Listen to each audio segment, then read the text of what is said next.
Assalamualaikum warahmatullahi wabarakatuh. Berjumpa kembali adik-adik kelas 12 pada pelajaran biologi dengan Mbak Devi. Hari ini kita akan bahas materi selanjutnya, yaitu substansi genetika. Mungkin saja nanti di sekolah kalian judul besarnya adalah hereditas. Yang di dalam judul besar hereditas itu akan ada lagi subbab namanya substansi genetika. Substansi genetika dari namanya substansi ya. Kalau dia substansi berarti bahan dasar dari genetika itu sendiri. Genetika adalah ilmu yang tentu aja membahas tentang gen dan seluk-beluknya. Maka tentu kita bahas dulu gen sebagai ciri yang dimiliki oleh makhluk hidup, pembeda satu dengan yang lain itu adanya di mana? Yaitu yang namanya kromosom. Kromosom adalah bagian di dalam sel. Adik-adik tentu ingat waktu kelas 11 ya, belajar inti sel. Di dalam inti sel itu ada namanya kromosom. Yang strukturnya kalau adik-adik pernah lihat juga waktu kelas 11 ya, itu seperti ini. Nah, ininya ada bulatan. Kemudian di sini ada lengannya lagi. Jadi bentuk kromosom itu seperti ini. Yang berarti punya bagian-bagian ini yang kita sebut nanti namanya adalah lengan kromosom. Jadi secara umum kromosom itu lengannya ada 2. Walaupun beberapa kromosom ada yang lengannya 1. Lalu yang bulatan hitam ini yang di tengah ini adalah sentromer. Di dalamnya hanya terkandung bagian-bagian tempat nanti pembelahan sel akan menarik kromosom ini ketika berpisah. Kalau adik-adik sudah belajar tentang mitosis meiosis, maka nanti akan lebih jelas di situ. Jadi untuk sekarang sentromernya belum berperan ya, untuk dalam genetikanya belum. Kemudian di dalam lengan ini nanti akan ada pilinan-pilinan seperti ini. Di sini berarti juga ada pilinan-pilinannya. Pilinan-pilinan ini bernama kromonema. Ini namanya kromonema.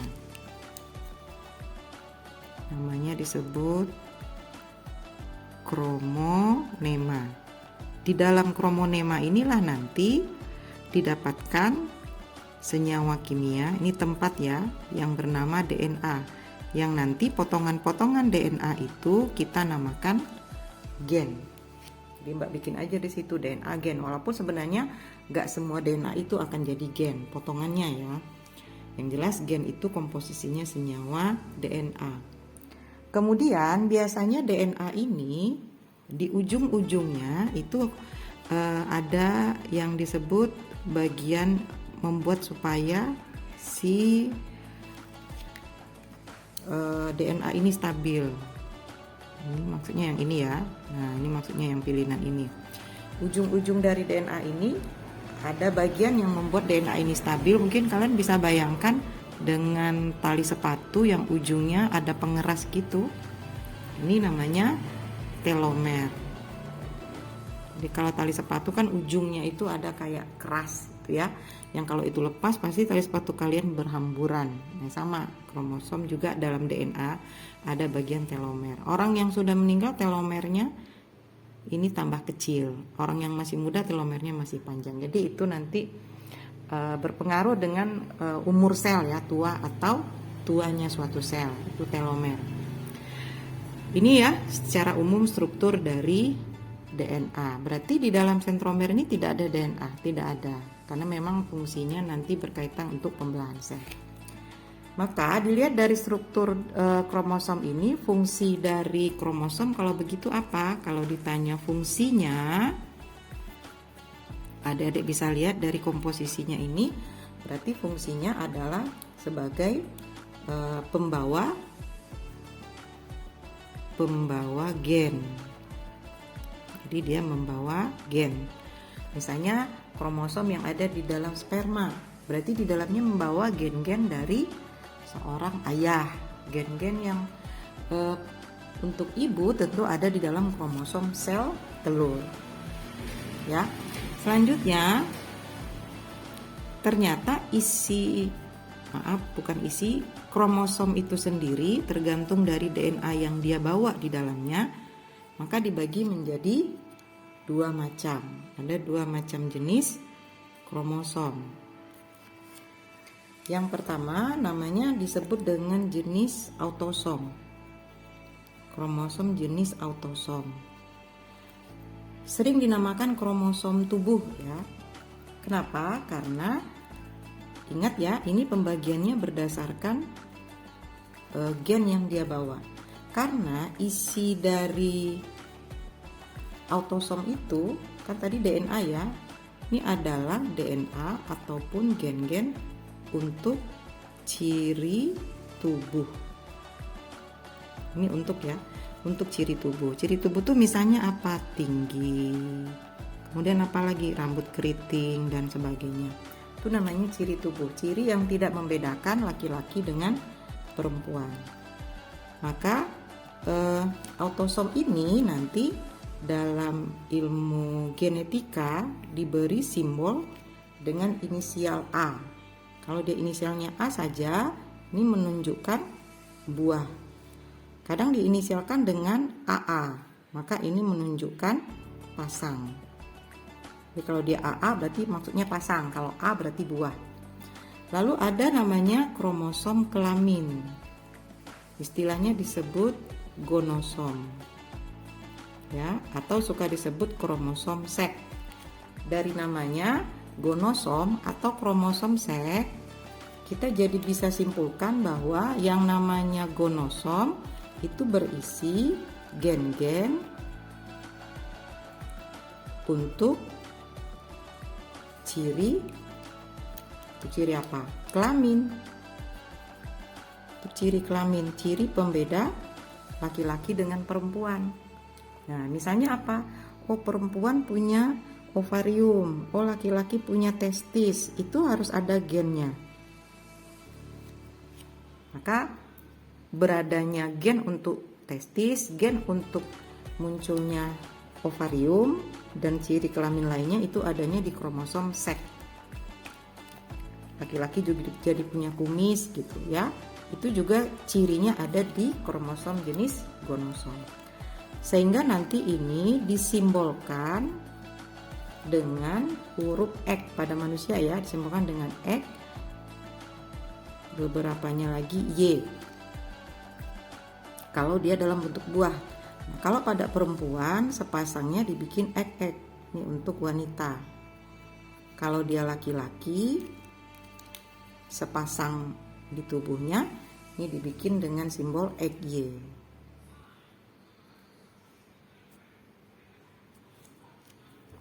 Ya, itu tentang gonosom. Oh, geser ya. Nah, oke. Ini Mbak rasa harus kalian pahami bahwa perbedaan autosom dengan gonosom itu berdasarkan gen yang dibawa oleh si kromosom. Jadi itu pun dibedakan.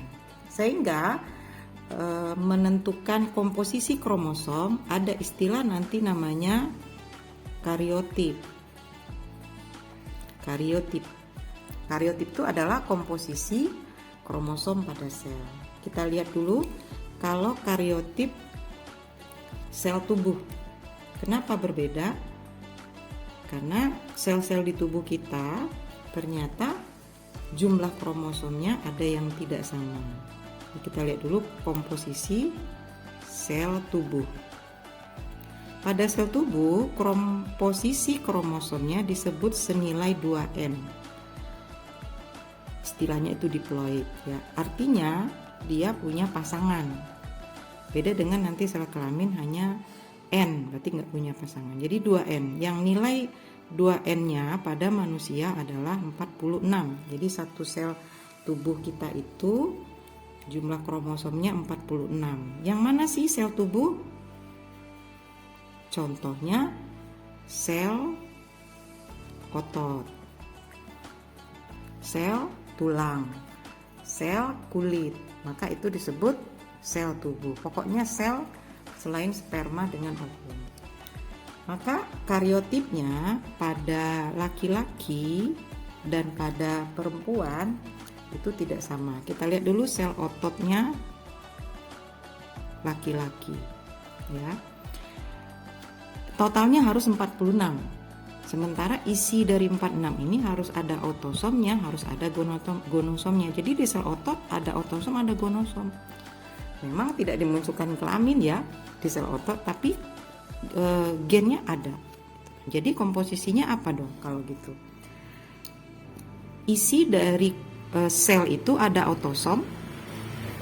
Ya kan tadi karena dia laki-laki ada gonosomnya. Jadi ada X, ada Y. X sama Y udah dihitung 2. Total yang harus didapat 46. Berarti 46 dikurang 2. Berapa? 44. Jadi komposisi kromosom sel tubuh pada laki-laki ya seperti ini. 44A plus XY. Jadi di sel otot laki-laki isinya ini. Autosomnya ada 44 dan ada gonosomnya sepasang.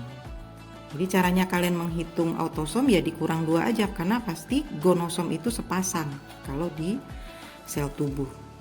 Ingat tadi 2 itu artinya sepasang ya. Tinggal dikurang 2 dari total, maka sisanya autosom. Logikanya tidak mungkin kan ciri kelamin lebih banyak daripada ciri tubuh. Di badan kita tentu banyak ciri tubuh, jadi jumlah autosom tentu lebih banyak. Gak mungkin gonosomnya lebih banyak. Gimana kalau sel otot wanita? Sel otot wanita ya berarti jumlah autosomnya sama, karena kan totalnya 46. Jadi autosomnya tetap 44, cuma beda di gonosom ya tadi ya. Sehingga kalau pada wanita ini kariotipnya seperti ini ya. Cukup jelas ya cara membuat kariotip. Dan hati-hati, ini bisa benar juga kalau kita buat A ini dengan AA pasang. Berarti 44 buah itu berapa pasang? 22 pasang. Maka kita bikin AA. Jadi bisa juga simbolnya 22 AA plus XX. Ini nggak salah. Jadi bisa ini ya. Mbak contohkan aja di yang wanita. Itu kalau sel tubuh atau nanti mungkin disebut dengan sel kelamin. Selanjutnya kalau sel kelamin. Tadi sel tubuh, sekarang sel kelamin. Sel kelamin itu tidak 2N. Ingat, 2N tadi berpasangan, berarti N tidak berpasangan. Kalau 2N-nya 46, maka N-nya berapa? Tinggal 46 bagi 2. Maka ini 23. Sel kelamin itu yang mana? Cuma ada 2. Sel kelamin cuma ada 2. Yang pertama namanya sel sperma. Yang kedua namanya sel ovum. Ya, jadi langsung saja contoh dari sel kelamin itu ya 2 ini, sel sperma sama sel ovum. Selain itu berarti sel tubuh ya, jadi cukup 2 itu. Sel sperma ingat harus jumlahnya 23, berarti separuh dari 46. Demikian juga di sininya, separuh dari sini. Maka sel sperma ini kariotipnya tentu jadi ada 2 macam. Kenapa? Karena dia punya gonosom yang beda. Ada X, ada Y. Separuh dari atas itu berapa? Separuh dari 44 adalah 22. Tambah 1 kan totalnya harus 23, berarti plus X.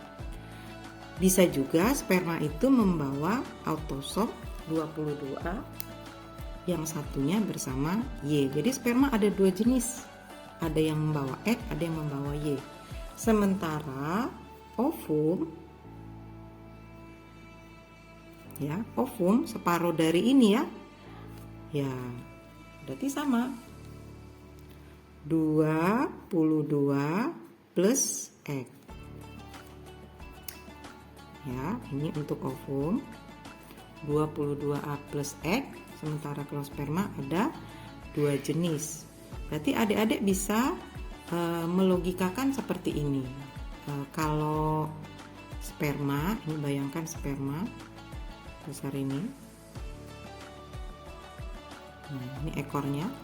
Berarti ada yang isinya 22A plus egg, gitu ya. Ada yang isinya, ini spermanya satu lagi. Ada yang isinya 22A